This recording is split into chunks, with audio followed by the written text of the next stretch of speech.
네, 구원의 파도치는 영광 시즈 40번째 시간입니다. 십자가 사건이 이 땅에서 구현되는 과정을 살피고 있죠. 제일 먼저는 부심, 중생, 회심, 그리고 이제 구속의 실제에 대해서 이야기를 하고 있고, 구속의 실제도 벌써 4번째 차례예요. 칭의 보고, 화목 보고, 양자됨 보고인데 양자됨을 3번에 걸쳐서 볼 거다라고 이야기했어요. 그래서 저번주에는 양자됨은 첫 번째에서 질서의 전환이 본질이다라는 걸 이야기했었고, 오늘 양자됨의 2번째 사건으로서 특권에 대해서 좀 이야기를 해보고자 합니다. 질서가 전환되었다라면 우리가 그 전환된 질서에서 가지고 있는 특권들이 무엇이냐, 내용들이 무엇이냐에 대해 좀 살펴볼 필요가 있다는 거죠. 그래서 오늘 말씀 요한복음 1장 12절 말씀입니다. 요한복음 1장 12절 말씀, 하나님의 자녀가 되는 권세라는 제목을 오늘 우리가 함께 살펴보도록 하겠습니다. 함께 봉독하여 드리도록 하겠습니다. 시작. 영접하는 자 곧 그 이름을 믿는 자들에게는 하나님의 자녀가 되는 권세를 주셨으니. 자, 지난주 우리가 하나님을 믿음에도 불구하고 여전히 세상이 부럽다는 딜레마에 대해 좀 살펴봤었어요. 그렇죠? 여전히 내가 하나님을 사랑하고 내가 하나님을 믿겠다라고 이야기하는데도 불구하고 우리의 삶엔 여전히 세상이 부러운 마음이 있다. 이거 어떻게 해야 되느냐라는 거에 대해서 바울이 구별되어라 라고 이야기를 했어요. 그리고 그 구별됨의 근거가 무엇이냐? 너희가 하나님의 자녀다라고 이야기한 것이 있었죠. 하나님의 자녀는 이 세상을 즐거워할 수가 없다라는 것입니다. 그런데 조금 더 깊이 볼 필요가 있어요. 저번주에 아주 살짝 다뤘던 부분인데, 세상을 부러워하지 않을 수 있도록 우린 보다 가치 있고 아름답고 자랑할 만한 내용이 자녀됨에 있다는 것을 확인해야만 된다는 거예요. 이것을 확인하지 못한 상태에서 우리가 단순히 세상을 부러워하지 마 라고 이야기하면 다시 억압이 되어버리는 거죠. 물론 이것도 굉장히 중요한 의지적인 결단이지만, 내가 하나님의 자녀인데도 불구하고 여전히 세상이 부럽다라고 이야기하는 것은 우리가 자녀됨에 속하여 있는 그 풍성한 하나님의 권세와 특권들에 대해서 우리가 알지 못하기 때문이다라는 이야기야. 그렇기 때문에 우리가 오늘 본문을 통해서 하나님의 자녀됨의 내용이 어떤 것이 있는지를 하나씩 살펴볼 필요가 있다는 것이죠. 어떤 내용이길래 그렇게 아름답고 가치 있고 세상을 부러워하지 않을 만큼의 능력이 있느냐라는 것에 대한 이야기입니다. 먼저 부러움이라고 하는 감정을 조금 더 깊이 보도록 할게요. 여러분, 부러움이라고 하는 감정은 사회적인 감정이에요. 그러니까 인간이 가지고 있는 본능적인 감정이라기보다는 두려움 같은 건 사실 본능적인 거거든요. 근데 사회적인 감정이라고 이야기하는 것은 이 사회 안에서 살아갔을 때 발생하는 감정이기 때문에 이제 부러움은 사회적 감정이라고 이야기를 해요. 왜 그러느냐? 부러움은 이 사회 안에서 인간이 서로 비교할 때만 발생을 해요. 비교하지 않는다면 부러움은 있을 수가 없어요. 자신보다 누군가가 더 낫다고 여기는 자하고 비교하거나 자신보다 열등하다고 여기는 자와 스스로 우리가 비교하게 되는 거죠. 이때 부러움이라고 하는 감정은 자신보다 낫다고 여기는 자들에 대해서 가지는 아주 자연스러운 감정입니다. 그 내용은 사회적 지위일 수도 있고 사회적 자원일 수도 있고 사회적 상태일 수도 있고 여러 가지가 될 수 있지만, 무엇이든지 간에 그가 나 자신보다 혹은 내가 가지지 못한 무언가를 그가 가지고 있고 나보다 낫다고 여기는 부분에 대해서 우리가 부러움을 가진다는 말이에요. 그리고 굉장히 많은 경우 우리는 그것이 무엇이든지 간에 거기에 나의 정체성을 결부시키고 있기 때문에 부러워하는 거예요. 만약에 정체성이 결부가 되지 않는다면 부러워하느냐? 그렇지 않을 거예요. 내가 만약에 나의 외모에 정체성을 두고 있지 않더라면 누군가가 나보다 더 잘생긴 것을 통해서 얻어진 특혜에 대해서 좋겠구나 라고 생각할 수 있겠지만, 그것이 부러움이라고 하는 감정으로 발전은 안 할 수 있다는 거죠. 자, 이런 부분에서 우리가 부러움이라고 하는 것은 결론적으로 불공평한 관계의 산물이다라고 이야기를 할 수가 있습니다. 세상은 그 인류사를 전체적으로 보면은 인간은 서로 공평하지 않아요. 동등하지 않습니다. 매우 그러니까 이런 부분에서 부러움은 매우 고통스러운 사회적 감정이죠. 내가 가지지 못한 것에 대한 분명한 인지가 있기 때문에 부러움이 생기기 때문이에요. 그러니까 부러움은 스스로 자학할 수밖에 없는 기제가 안에 깔려 있다는 것입니다. 그럼에도 불구하고 부러움은 두 가지의 방향성으로 사회에서 나타나게 돼요. 첫 번째는 긍정적인 방향으로 나아갈 수가 있고, 두 번째는 부정적인 방향으로 나아갈 수가 있어요. 긍정적인 방향이라는 것은 부러워하는 사람의 상태나 정체성을 따르려고 하는 경우에, 너무 저 사람이 좋아서 저 사람을 내가 따라서 살아가고 싶은 마음이 생길 때가 있어요. 이때는 그 부러움의 대상을 지켜주고 싶어 합니다. 그런데 부정적인 방향으로 부러움이 나타나게 된다면 부러움의 대상이 되는 자가 가지고 있는 상태나 지위나 자원을 빼앗거나 혹은 그가 그 미래의 비극을 마주할 것을 바람하지 않습니다. 간절히 기원하는 것이죠. 그가 나보다 못되게 되는 것을 통해서 이 부러움을 충족시키려고 한다는 것이죠. 두 가지 방향성이 있습니다. 여러분은 어떤 부러움의 감정을 경험하고 계십니까? 이 사회 안에 살아가면서 부러움이라는 감정을 가지지 않는 건 불가능해요. 이건 너무 자연스럽기 때문이에요. 그럼에도 불구하고 우리는 이 감정을 해소해야만 합니다. 그렇지 않으면 아까 얘기했던 것처럼 부정적인 방향으로서 부러움의 감정을 가지게 되고 굉장히 많은 경우 이 경우는 내 스스로가 파괴되어지는 걸로 자멸하게 되기 때문이에요. 자, 이것을 해소해야 되는데 이것을 해소하는 방법은 두 가지가 있어요. 첫 번째, 가지거나. 내가 부러운 무언가를 가지면 되잖아요. 그렇죠? 뭐 어떤 수단을 가지고서 어떤 방법을 통해서도 가지거나 혹은 빼앗거나. 그것도 아니라면 애초에 부러워하는 감정 자체를 삭제하는 것입니다.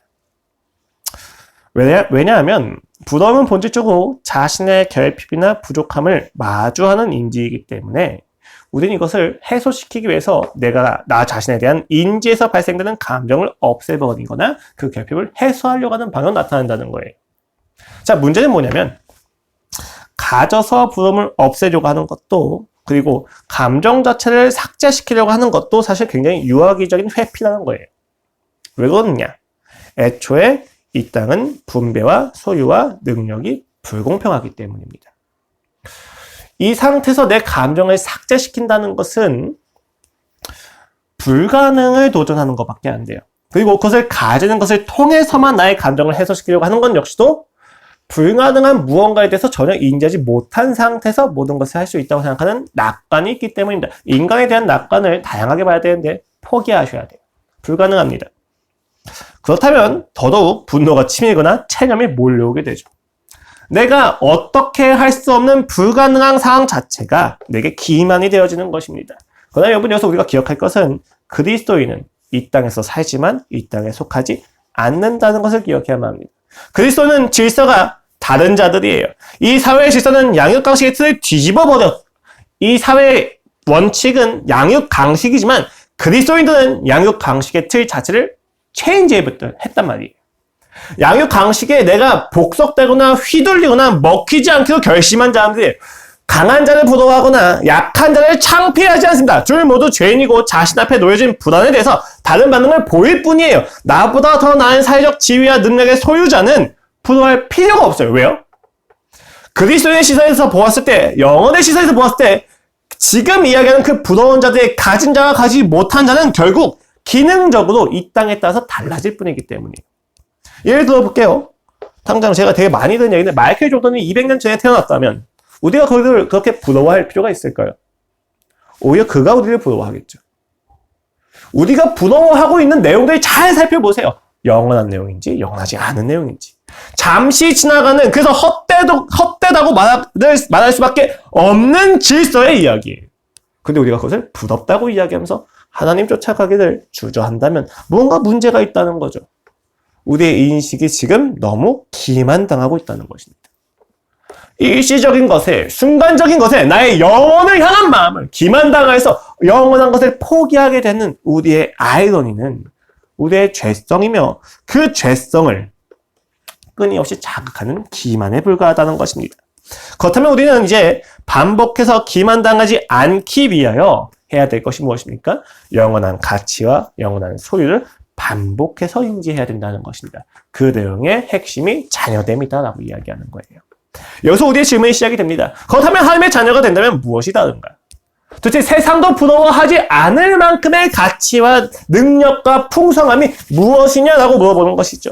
저번 주 설교에 반영해서 질문한다면 더 구체적으로서 하나님의 자녀된 질서로 살아갔었을 때 우리 안에 맺혀지는 풍성한 내용들이 무엇입니까? 라고 묻는 거예요. 이것을 오늘 본문은 하나님의 자녀가 되는 권세라고 이야기합니다. 권세라고 이야기해요. 요한복음은 다른 공간 보고서들과 다르게 예수님께서 하나님의 아들 그리스도이심을 믿게 하기 위하여 기록됐다고 이야기합니다. 예수 그리스도의 신성에 대한 이야기죠. 당시 그리스도인들이 유대계와 영지주부터 공격을 굉장히 많이 받고 있었어요. 그래서 이들은 예수님에 대한 신앙을 완전히 포기하지 않고 조금씩 타협하기 시작을 했습니다. 어떤 형태로 타협을 하기 시작했습니까? 이 당시에 예수 그리스도가 실제 육체를 입지 않았다. 신이시기 때문에 이 땅에 타락한 육체를 입고 오신 게 불가능하다. 그렇기 때문에 그냥 그가 당한 모든 고통은 허상이다 라고 이야기를 하거나, 혹은 그는 영광스러울 뿐 죽을 수 없는 분이다.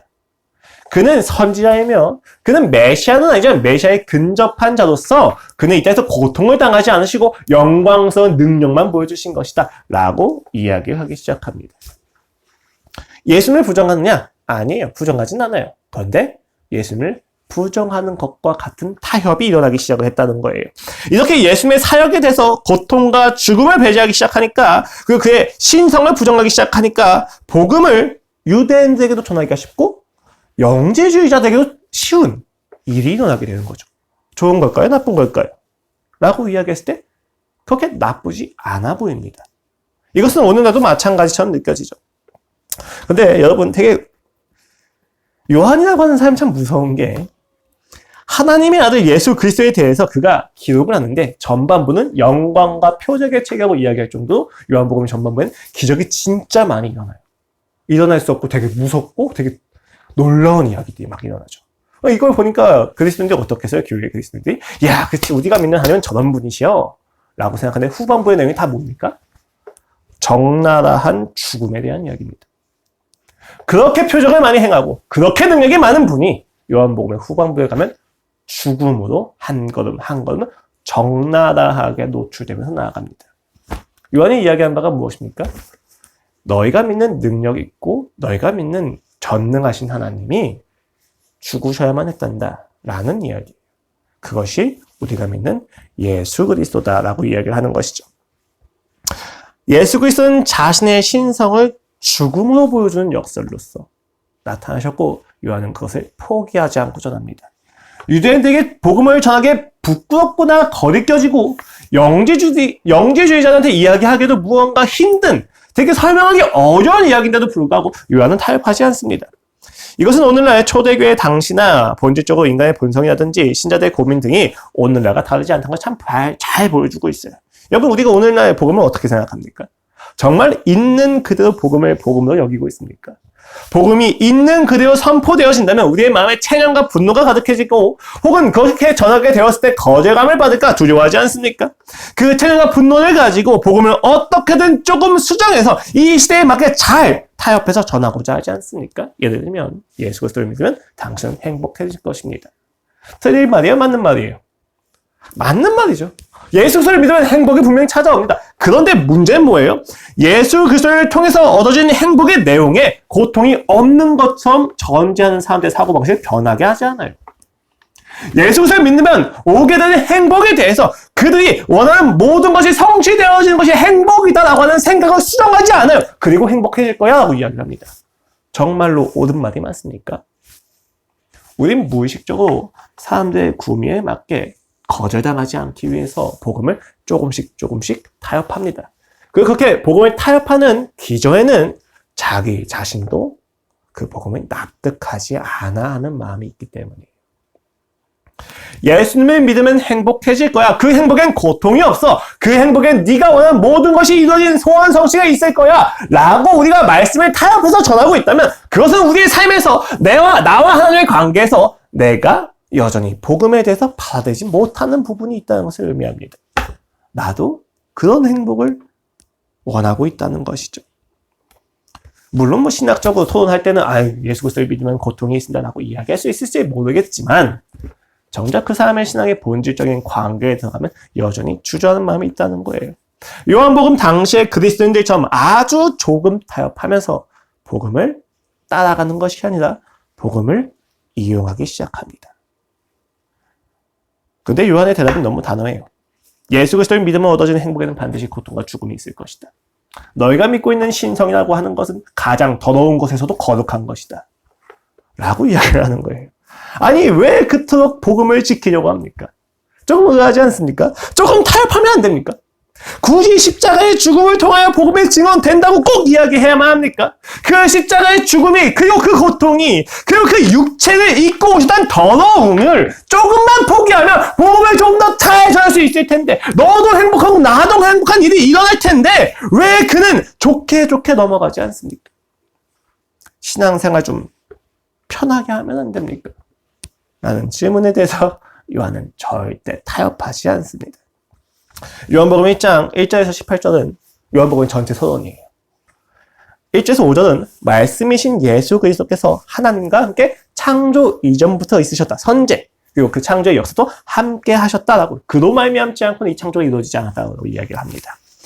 그런데 그 빛 대신 말씀을 세상이 알아보지 못합니다. 그래서 하나님은 침례 요한을 보내셨고 그 빛에 대해서 그가 이렇게 증언을 해요. 9절 이하에요. 참빛 곧 세상에 와서 각 사람에게 비추는 빛이 있었나니 그가 세상에 계셨으며 세상은 그로 말미암아 지은 바 되었으니 세상이 그를 알지 못하였고 자기 땅에 오매 자기 백성이 영접하지 아니하였으나 그 빛은 어둠으로 표현되었던 세상에 옵니다. 그리고 그 백성은 이제 어둠을 백성이라 표현하는데 그 백성은 빛을 알아보지 못하고 영접하지 못합니다. 여러분 여기서 이야기한 백성은 누구예요? 우리는 너무 쉽게 유대인이라고 생각하는데 물론 1차적으로 유대인일 수 있겠지만 요한복음의 맥락에서 이 백성이라고 하는 것은 모든 인류를 의미합니다. 이방인도 유대인도 빛이 찾아왔을 때 알아보지 못한다는 거예요. 왜요? 어느 누구도 예수님을 참 하나님이라고 생각할 수 있을 만큼의 내용이 없었기 때문이에요. 왜요? 그들이 생각하는 전능한 하나님은 고통을 받지 않으셔야 되고 변하지 않으셔야 되고 눈물 흘리지 않으셔야 되고 십자가에서 못 박혀 죽는 비참함은 있으면 안 되기 때문입니다. 그들이 믿는 신은 결코 사람이어서는 안 됩니다. 그런데 예수님은 사람으로 오셨습니다. 그것이 우리에게 본문을 전하는 대답이에요. 왜 그는 그토록 타협을 하지 못합니까? 천천히 풀어나가겠습니다만 오늘 본문은 이렇게 이어갑니다. 영접하는 자, 곧 그 이름을 믿는 자들에게는 하나님의 자녀가 되는 권세를 주셨으니. 여러분 영접이라고 하는 건 기쁘게 받아들인다는 거예요. 환대해주는 거죠. 손님이 왔을 때 반갑게 맞아주는 거예요. 이게 영접이에요. 기본적인. 근데 이제 신앙에서 영접이라는 단어를 썼을 때는 손님이 왔을 때 받아주는 것을 넘어서서 그 손님이 나의 기준이고 그 손님이 나의 주이며 그 손님의 사고방식이 나의 모든 사고방식을 결정짓는다라고 이야기했을 때 영접이에요. 예수 그리스도를 우리가 영접한다고 이야기했을 땐 손님으로 영접을 하는 것이 아니라 그가 우리의 주인으로 영접을 한다는 것을 의미합니다. 그래서 이어서 평양법을 통해서 그 이름을 믿는 자라고 이야기하죠. 그러니까 영접과 믿음을 동일하게 쓰고 있는 거예요. 요한은. 그러니까 예수 그리스도를 믿는 자들은 하나님의 자녀가 되는 권세를 준다라고 이야기하는 거죠. 즉 죽음과 고통으로 대표되는 십자가 사건을 통하여 예수 그리스도께서 하나님의 아들이시라는 것을 받아들였을 때 그리고 나아가 신이신 그가 사람이 되셔야만 하는 방법으로 복음이 드러나야 한다는 것을 받아들일 때 우리는 하나님의 자녀가 되는 권세를 누리게 된다는 것입니다. 사실 요한은 왜 그토록 타협을 하지 않는가라고 하는 질문에 대해서 굉장히 많은 이야기를 할 수가 있는데 오늘 본문은 제한시켜서 우리가 확신할 수 있는 내용 한 가지에 대해서 이야기해요. 그게 뭐냐면 이 방법이 아니면 우리가 그의 자녀가 되는 권세를 얻을 수가 없다는 것입니다. 제가 몇 번 말씀을 드렸는데 당시에 믿음만 가지고 구원을 받는다는 것은 충격적인 이야기라고 말씀을 드렸어요. 왜요? 당시에 믿음만 가지고 구원을 받는 경우가 없었기 때문이에요. 행위와 행동과 비밀한 지식과 여러 가지 능력과 소유를 가지고 있어야 구원을 받는단 말이에요. 근데 믿음만 가지고도 구원을 받을 수도 도대체 어떤 분이 신이시길래 믿음만 가지고도 우리를 구원하실 수 있지? 라고 하는 생각을 가지게 되는 게 자연스러운 메커니즘이었단 말입니다. 자, 이런 상태에서 예수님이 이야기하신 거예요. 그 요한이 이야기하는 자, 예수를 믿으면 자녀가 되는 권세를 준다. 무슨 이야기냐면 예수 그리스도께서 사람으로 오셔서 십자가에 못 박혀 죽으시고 돌아가시사 그 이후에 부활하시는 사건을 통하여 즉 신이라고 하는 존재가 사람이 되어서 고통과 비천과 비참함을 경험함을 통하여서 우리에게 사랑을 드러내주는 방식을 너희가 믿지 않는다면 자녀가 될 수 없다는 이야기입니다. 하나님의 자녀가 되는 유일한 방법은 예수 그리스도께서 죽으시는 거예요. 우리가 믿고 있는 신에 대한 인식이 무너져야만 우리가 자녀가 되는 권세를 얻을 수가 있다는 것입니다. 이게 충격적인 이야기예요. 우리가 하나님의 자녀고 주장은 할 수 있겠지만 우리가 만약에 그 방법을 믿지 않는다면 우리가 그의 자녀가 되는 건 불법이 된다는 겁니다. 내가 하나님의 자녀라면 그 십자가에서 일어나는 그 비참함과 고통과 비탄이 나의 삶의 복음으로 느껴져야 된다는 거예요. 가장 슬프고 가장 비참한 것 앞에서 우리의 눈물을 흘리며 환희하는 것이 우리가 자녀가 되었다는 그 권세를 얻었다는 것에 대한 명백한 증거라는 것입니다. 이 이야기는 여러분이 자녀가 되는 권세를 포기한다면 굳이 십자가의 방법과 성육신을 믿지 않아도 된다는 것을 의미해요. 단순히 하나님의 거래 대상으로 여기기를 원한다면 굳이 십자가 사건과 성육신을 믿지 않아도 됩니다. 하나님의 자녀가 되지 않는다면 우리는 세상과 충분히 타협할 수 있어요. 세상을 부러워해도 괜찮습니다. 믿음의 명분 삼아 들이대고 실제 삶은 그리스도와 무관하게 살아도 괜찮습니다. 복음을 수정하고 타협하며 세상과 어울려 신앙의 척을 해도 괜찮습니다. 당신이 하나님의 자녀가 되길 포기한다면 괜찮습니다. 그 권세를 포기한다면 우리의 신앙은 얼마든지 퇴보해도 괜찮고 그 신이 죽어야만 한다는 것을 믿지 않아도 괜찮다는 것입니다. 그럼에도 불구하고 요한이 포기하지 않은 하나님의 자녀가 되는 권세의 핵심은 질서의 변환이었다라고 이야기하죠.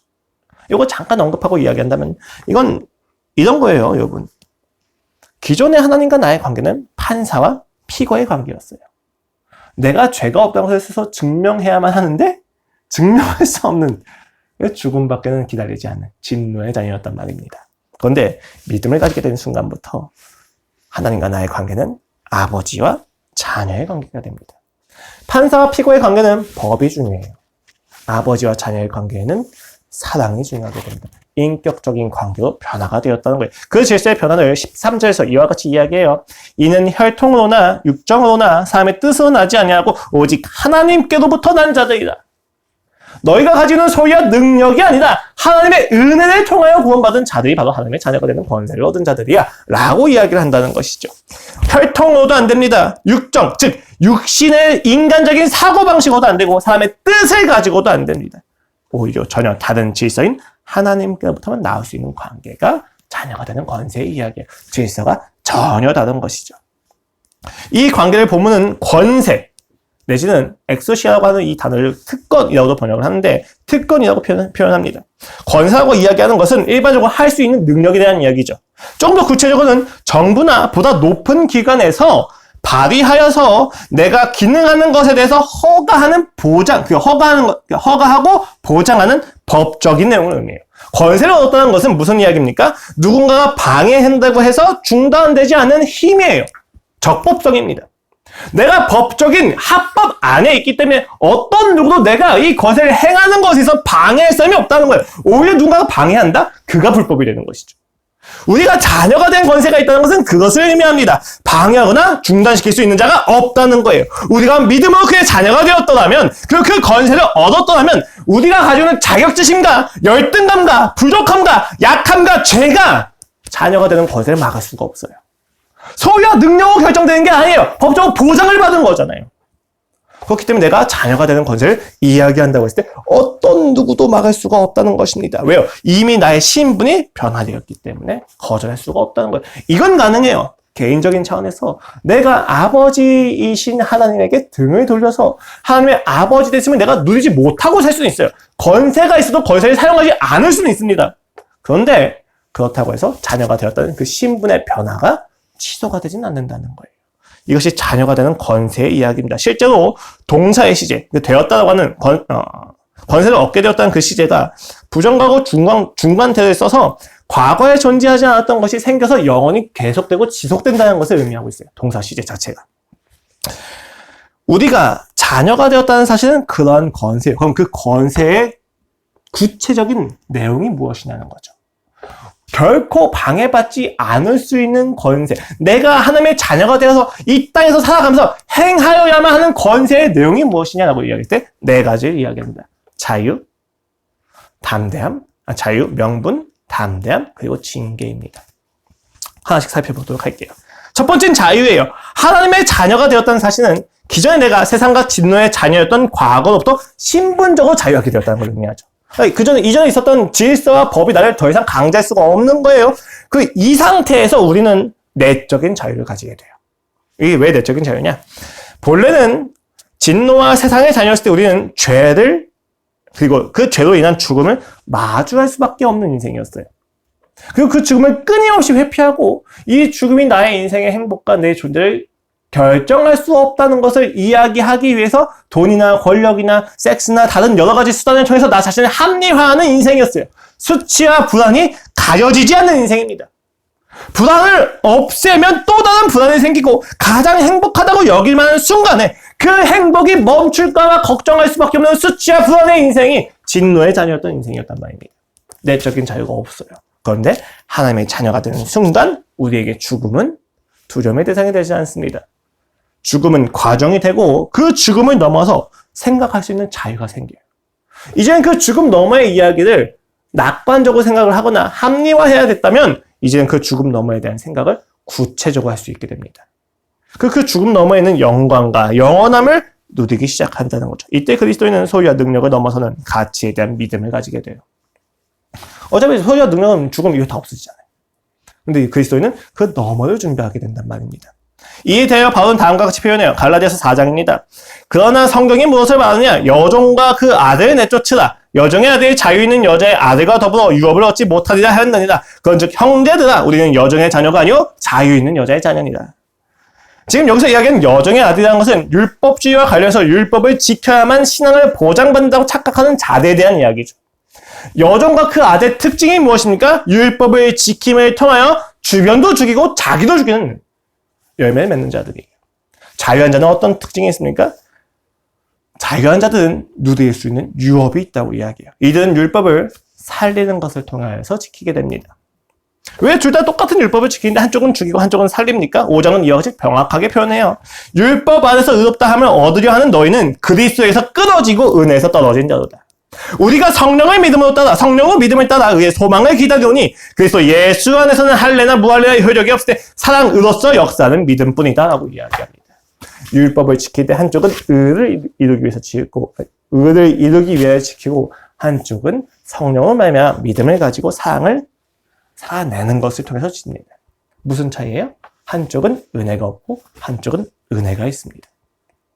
똑같은 율법을 지키는데 은혜가 없는 자들은 죽음을 향합니다. 죽음을 넘어설 수가 없어요. 왜요? 은혜가 아닌 자신의 소유와 능력을 가지고는 율법을 이룰 수가 없기 때문입니다. 근데 한쪽은 은혜가 있어요. 나의 부족함에도 불구하고 율법을 이루신 예수 그리스도의 보혈을 믿고 있습니다. 그렇기 때문에 그들은 그 율법을 사용할 뿐이지 율법에 휘둘리지 않습니다. 되게 재밌는 거죠. 율법주의자들은 빨간불이 켜졌을 때 결코 못 지나갑니다. 지나가면 지옥에 가니까. 그것이 설령 내가 사랑하는 아내의 자녀가 죽어가는 중이다 할지라도 빨간불은 건너지 못합니다. 율법주의는 죽어가요. 그러나 율법을 사용하는 은혜 있는 자들은 빨간불 앞에서 시기적절하게 넘어가기도 하고 지키기도 합니다. 율법에 휘둘리는 인생이 아니라 율법을 지켜내는 인생이 된다는 거예요. 무슨 차이입니까? 자유가 있느냐 없느냐에 대한 차이입니다. 여종의 자유는 자유가 없어요. 율법에 매여 있습니다. 그러나 하나님의 자녀는 자유 있는 자의 자녀는 그 율법을 지켜낼 자유가 있습니다. 내가 지키는 게 아니기 때문이에요. 이렇게 자녀가 된 자는 자유를 은혜의 원리 안에서 죽음 너머를 기다리며 사랑으로 살아낼 수 있는 자유가 있습니다. 불안을 감추기 위한 인생이 아니라 상대의 불안도 끌어안아주는 사랑의 인생을 살아갑니다. 이것이 우리가 하나님의 자녀가 된 권세에서 얻어진 첫 번째 자유입니다. 우리가 그의 자녀가 된다면 그가 우리에게 명령하신 율법에서 우리는 자유함을 느낍니다. 두 번째는 명분입니다. 하나님의 자녀가 되었다면 여러분은 명분 있는 인생을 살아가게 됩니다. 로마서 8장은 이와 같이 이야기합니다. 너희는 다시 무서워하는 종의 영을 받지 아니하고 양자의 영을 받았으므로 우리가 아바 아버지라고 부르짖느니라. 성령이 친히 우리의 영과 더불어 우리가 하나님의 자녀인 것을 증언하시나니 자녀이면 또한 상속자 곧 하나님의 상속자여 그리스도와 함께한 상속자니 우리가 그와 함께 영광을 받기 위하여 고난도 함께 받아야 할 것입니다. 양자의 영을 받은 자들은 하나님의 유산을 받는 상속자라는 명분을 가지게 돼요. 그리하여 우리는 이 땅에서 하나님의 일하심에 대해서 참여할 수 있는 명분이 생깁니다. 왜요? 내가 상속자니까. 내가 상속자가 아니면 하나님의 일하심에 대해서 내가 참여할 수 있는 권리가 없어요. 근데 내가 하나님의 자녀이기 때문에 상속자이기 때문에 하나님의 일하심에 대해서 참여할 수 있는 권리가 생기는데 크게 세 가지가 있다고 이야기해요. 약속과 의와 구원에 대한 이야기입니다. 교리적인 이야기지만 종합해서 이야기하자면 하나님의 창조 목적을 위한 구속사에 우리가 참여할 수가 있다는 거예요. 여러분 이 땅의 세상은 이 땅의 역사는 두 가지가 있어요. 인류사가 있어요. 인간의 역사가 있습니다. 두 번째는 구속사가 있습니다. 이거에 대해서 이제 가운데 보편사를 두고 안 두고 이런 것도 있긴 한데, 여러분, 중요한 건 이거예요. 역사를 바라보는 관점이 크게 두 가지가 있다는 거예요. 하나님이 없는 자들은 이 땅에 있는 모든 역사를 인간의 결과로 봅니다. 하나님을 믿는 자들은 이 땅의 모든 역사를 구속을 이루시는 하나님의 역사로 보게 됩니다. 물론, 이러한 역사적인 관점을 가진 것을 통해서 해결할 수 없는 굉장히 많은 딜레마들이 발생하긴 해요. 이해할 수 없는 악과 고통의 문제라든지 여러 가지가 이야기되어지지만 이들은 전혀 다른 관점을 가지고 세상을 살아갑니다. 되게 재밌는 것은요. 이건 살짝 도내적인 이야기긴 한데 그렇다면 인류사에서 악을 해결할 수 있느냐? 근데 사실 인류사를 믿는 사람이 항상 얘기하는 게 그거거든요. 구속사를 받아. 저렇게 되면 하나님이 악한 자가 되지 않느냐? 이 악을 어떻게 해결할래? 라고 맨날 비판을 해요. 근데 이게 가만 보면 인류사의 입장에서 그럼 그 악이 해결되느냐? 자기들도 그 악을 해결하지 못해요. 자기들도 그 악을 제어하지도 못해요. 그럼 인류사의 결과가 뭐예요? 1차, 2차 세계대전이잖아요. 자, 그 문제 자체가 해결의 본질이 아니라는 거죠. 악은 애초에 우리가 해결하거나 이해할 수 없는 문제의 본질에 가까워요. 그런 상태에서 이 역사를 보셔야 돼요. 자, 그런 상태에서 여러분, 구속사를 보는 사람들의 관점은 하나의 명분이에요. 하나님의 자녀가 되었기 때문에 아버지가 하는 역사를 보게 된다는 거죠. 이때 굉장히 중요한 일이 생기게 됩니다. 이 명분은 우리로 하여금 매우 영광스럽고 전혀 다른 관점으로 살아가게 해요. 이렇게 생각을 해볼게요. 여러분, 일을 하는 것은 무엇을 위함입니까? 사람은 돈을 벌기 위해서 일을 합니다. 돈을 왜 벌어요? 생계를 유지하거나 자신의 능력을 과시하기 위함입니다. 이것이 1차적인 해석이에요. 인생에 의미가 발생하지 않고 스스로 의미를 부여하는 인생입니다. 이들의 인생은. 그 자신의 일과 역사와 그리고 어떤 고난과 고통에 대한 해석들이 다 어떻습니까? 자기적이에요. 내가 무언가 잘못했으니까 벌을 받는구나 라고 생각을 하거나 정말로 이해가 안 된다면 내가 이해할 수 없는 악이니까 난 체념해야지 라고 하는 방향으로 갈 수밖에 없는 게 인류사입니다. 그런데 여러분, 하나님의 자녀는 조금 다르게 된다는 거예요. 진화론적인 전제 아래에서 생물학적인 동물들의 악의 다툼으로 누가 더 빨리 속이고 누가 더 높이 오르면 누가 더 나은지 경쟁하면서 살아가는 인생의 관점이 있는데 하나님의 자녀는 전혀 다른 관점으로 살아간다는 것입니다. 자녀가 되면 우리 삶의 가장 하찮은 일도 구속사의 방에서 생각하게 돼요. 나를 창조의 목적으로 이끄시는 하나님의 메시지와 관계하기 시작합니다. 내 삶에 간섭하시는 하나님의 의도를 보게 돼요. 내게 신실함을 다루시는 하나님. 하나님을 알리시고 훈련시키신 그 이유가 이 일을 창조하신 이후로 끊임없이 목적을 끌고 가신 하나님의 놀라운 역사에 속해진 이야기구나. 영광이구나 라고 이야기 생각을 하게 됩니다. 이때부터 우리는 의미를 부여하는 인생이 아니라 있는 의미에 참여하는 인생이 되는 거예요. 이것은 인간이 스스로 역사를 해석하는 관점에서는 이루어질 수 없는 이야기입니다. 이 명분을 자녀는 얻게 되는 거예요. 이것은 감히 포기할 수 없는 이야기입니다. 이거 우리가 되게 가짜않게 생각하거나 정신승리 정도 생각을 하는데 이 마인드셋이 달라지는 것을 통해서 인류와 그리고 인간이 가지고 있는 성공의 가능성과 실패의 가능성이 굉장히 많이 달라져요. 누군가는 똑같은 일을 봐도 부정적인 메커니즘을 돌리는 반면 누군가는 똑같은 일을 봐도 긍정적인 메커니즘을 돌린단 말이에요. 근데 하나님의 자녀는 결코 부정적인 메커니즘을 돌리지 않을 수 있는 권세가 있단 말입니다. 세상은 아무리 긍정적인 메커니즘을 돌린다고 해도 그 한계가 뭐냐? 적극적 사고방식이에요. 이것도 개연성이 있어요. 일반인청 안에서. 근데 적극적 사고방식을 아무리 따라간다고 해도 그것을 보장해주는 근거가 없어요. 그들의 이야기는 적극적 사고방식은 결국 죽음하면서 다 멈춥니다. 그런데 하나님이 주시는 우리에게 적극적 사고방식은 다른 이야기가 돼요. 명분이 있어요. 그가 그날에 반드시 이루실 일에 대한 확신이에요. 그래서 우리는 고통과 고난에도 멈추지가 않는 것이죠. 그래서 뭐라고 이야기합니까? 바울이 아까 얘기했던 로마서 8장에서 그 명분에 대해서 이야기해요. 유산에 상속받은 거에 대해서 이야기해서 뭐라고 이야기해요? 그와 함께 영광을 받기 위하여 고난도 함께 받아야 할 것이다. 그 명분을 가진 자에게 고난은 문제가 안 되는 거예요. 오히려 고난을 회피하는 것이 너희가 자녀된 권세를 가지고 사용하고 있느냐에 대해서 반문하는 정도까지 나아가는 거죠. 그리스도의 명분은 이처럼 강력합니다. 쳇바퀴의 인생이 아니라 꾸준히 하나님을 향하여 나아가는 인생이 되는 거예요. 우리의 인생에 끊임없는 성숙이 일어난다는 것이죠. 세 번째는 담대함입니다. 제가 방금 말씀드렸죠. 우리 인생에 끊임없이 성숙이 일어나요. 근데 성숙을 방해한 게 뭐예요, 여러분? 생명이 있으면 무조건 잘합니다. 그렇죠? 생명이 있으면 무조건 잘하는데 생명이 있는데도 불구하고 잘하지 않는 경우가 있어요. 무슨 경우입니까? 두려움이 우리를 막고 있을 때예요. 그런데 오늘 본문은 이야기하죠. 오늘 설교에서 이 권세에 대해서 이야기할 때 중요한 세 번째는 이야기예요. 담대함입니다. 누구를 향한 담대함입니까? 이 담대함이 가족을 향하면 안 돼요. 우리 아내 이게 말씀이 더 담대하게 우리 아내를 때린다든지 이렇게 하면 안 됩니다. 이 담대함은요, 세상을 향해서 살아가는 데 있어서 첫 번째로 담대함이에요. 왜냐면 이 땅이 아무리 우리 핍박하고 괴롭히고 기만한다 할지라도 우리는 주눅당하지 않아도 되는 거예요. 왜냐면 이미 이기셨기 때문이죠. 이것은 너희에게 이르는 것은 요한복음 16장 3절입니다. 33절이에요. 너희는 내 안에서 평안을 누리게 하려 합니다. 세상에서 너희가 환난에 당하나 담대하라 내가 세상을 이겼노라. 우리가 이때서 아무리 환난에 당한다 할지라도 이 환난이 나의 인생을 결정짓지 못합니다. 그들이 나의 육체의 목숨을 빼앗아 갈 수 있다 할지라도 우리가 가지는 그 영원한 생명을 빼앗아 갈 수는 없습니다. 그렇기 때문에 담대합니다. 너희가 해봤자 고작 내 목숨을 가져가는 정도지. 난 거기에 좌절하지 않겠다. 물론 무서운 건 이제 당장 목숨을 끊는 게 아니라 이게 고문을 통해서 조금씩 저게 무섭잖아요. 그렇죠? 그것 때문에 우리가 신앙을 포기할 수도 있잖아요. 내가 예수 그리스도의 이름을 부정할 수도 있잖아요. 근데 우리가 받은 구원은 우리의 말의 어떤 능력에 따라서 부정되지는 않습니다. 구원 자체는 변하지 않는단 말이에요. 누리는 건 달라지겠지만. 그렇기 때문에 여러분 담대함을 우리가 가질 수 있다는 거예요. 그런데 여러분 보다 주된 내용이 뭐냐면 사실 성경에서 담대함을 이야기할 때 맥락은 대부분 복음이나 하나님께 관련합니다.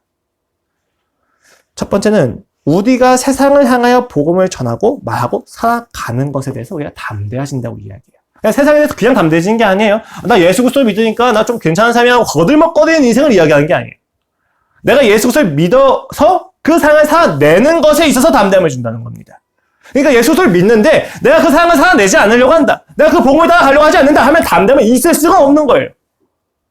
오늘 본문에서 이야기하는 담대함은 여러 가지 있어요. 사도행전 4장 31절, 고린도후서 3장 12절, 빌레몬서 1장 8절. 제가 원고에 썼으니까 나중에 확인하셔도 돼요. 세상을 향하여 살아가는데 복음을 전할 때 반드시 담대함을 주는 자녀가 된 권세예요. 이 땅이 누구에게 속한지를 알았기 때문에 진리를 선언하는 것에 대해서 결코 거리낌이 없습니다. 내가 옳다는 것을. 그가 옳다는 것을 우리는 포기하지 않을 수 있는 담대함이 있어요.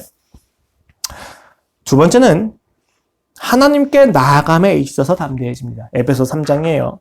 우리가 그 안에서 그의 믿음으로 말미암아 담대함과 확신을 가지고 하나님께 나아감을 얻느니라.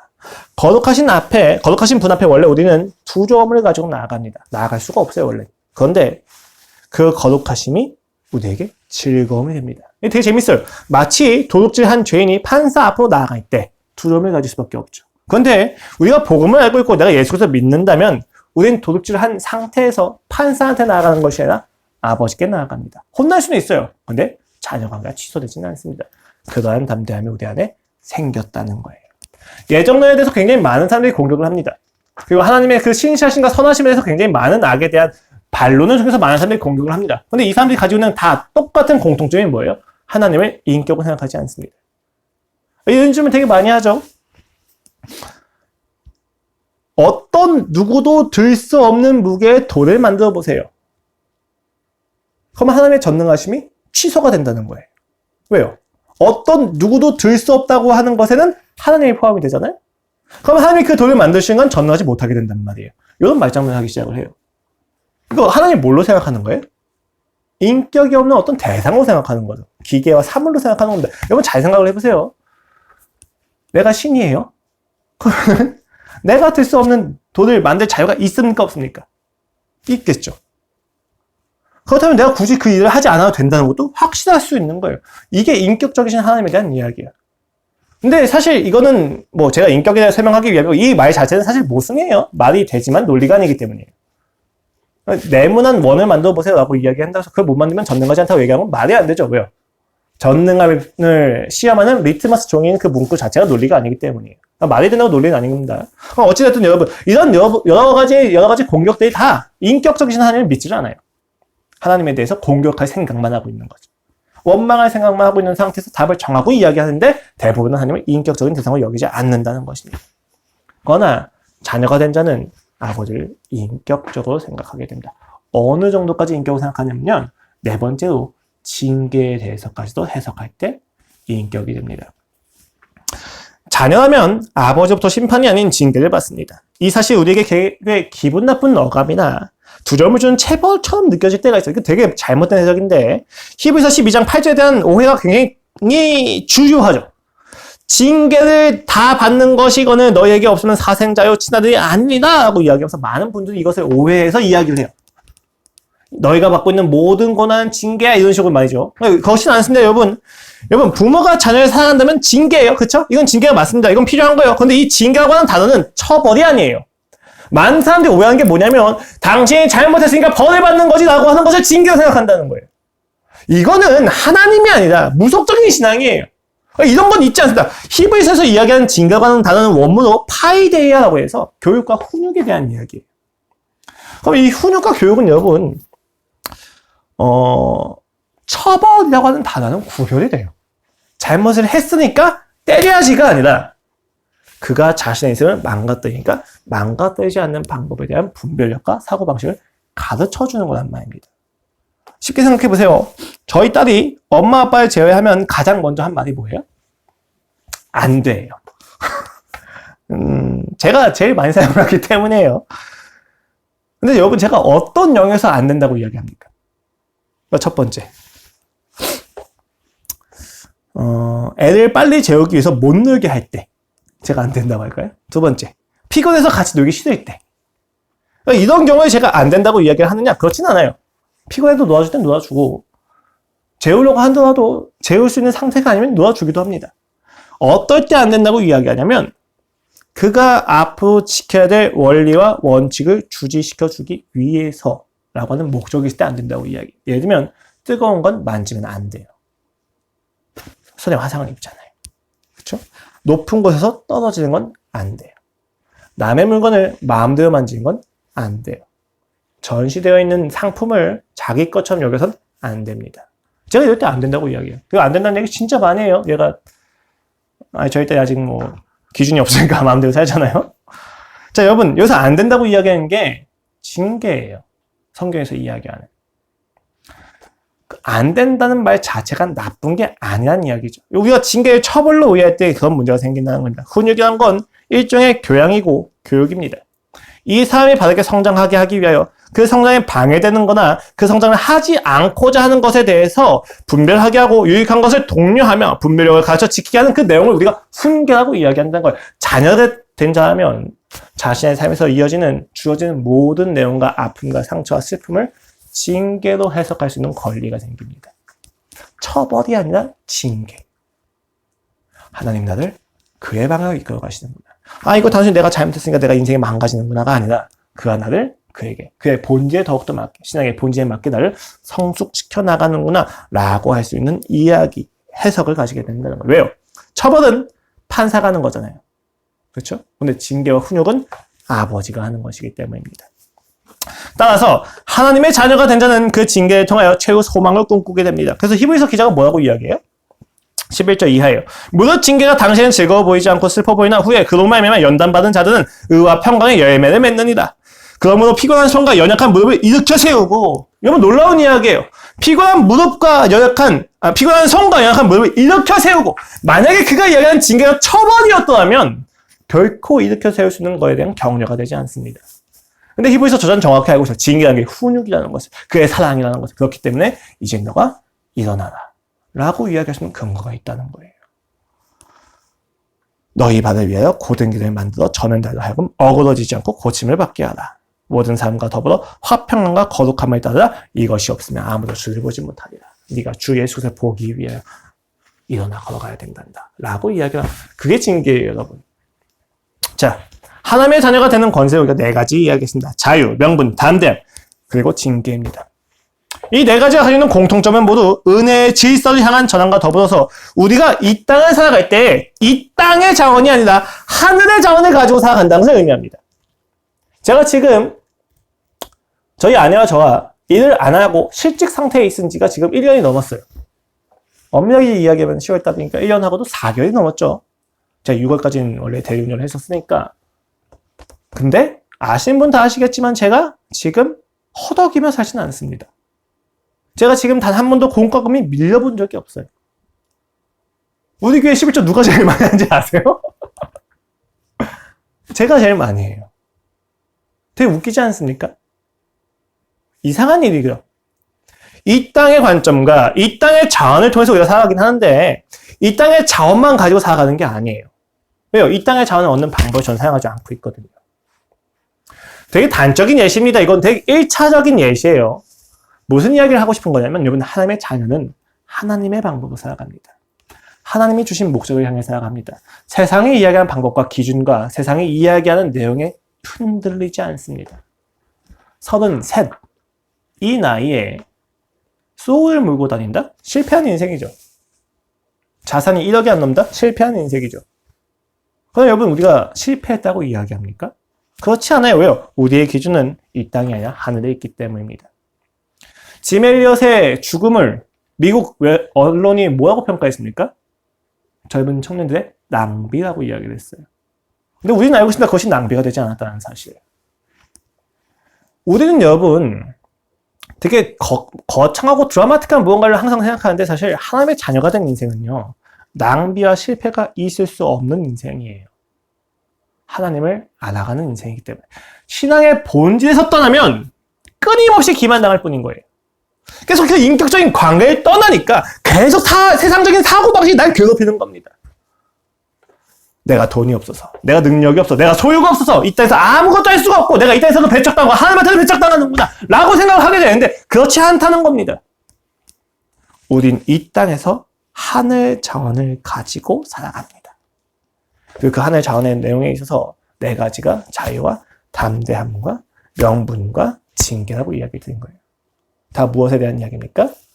인격적인 관점에 대한 이야기입니다. 이 땅을 보는 관점이 달라져요. 정신승리라고 이야기할 수 있어요. 여러분, 정신승리는 근데 나중에 결과가 나타나면 확인이 되는 거죠. 만약에 이 땅에 죽음 이후에 천국이 없다면 맞아요. 근데 이 땅에 이후에 죽음 이후에 천국이 있다면 이 세상을 살아가는 자들이 오히려 정신승리겠죠. 우리는 명백하게 분별해야만 한다는 것입니다. 우리 이 땅에서 세상의 시선이 아니라 하늘의 시선으로 살아가게 됩니다. 우리에게 필요한 것은 끊임없이 하늘의 시선을 제공해준 하나님의 하늘 자원입니다. 쉽게 말하면 집밥을 먹고 살아야 된다는 이야기예요. 나가서 내 건강에는 아무런 관심이 없는 패스트푸드를 돈 주고 사 먹는 것이 아니라 집에서 내 건강을 신경 쓰며 내가 건강하게 자라길 소망하는 사랑하는 엄마의 밥을 먹고 살아야만 우리가 바르게 살 수가 있는 거예요. 이 땅에 나에게 관심 없는 비인격적인 자원이 아니라 나를 사랑하신 하늘의 자원, 하늘 아버지께서 주신 자원을 먹고 살아가야만 한다는 것입니다. 자녀가 된 권세라는 것은 집밥을 먹을 수 있는 권리가 생겼다는 거예요. 내게 돌아갈 집이 있다는 것을 의미합니다. 여러분, 이 땅은 아주 잠시 이 세상의 것처럼 보여요. 근데 여러분, 그날이 오면 이 땅에서 허락된 모든 소유와 능력이 사실 하나님의 것이고 하나님을 위한 것이라는 사실을 알게 될 겁니다.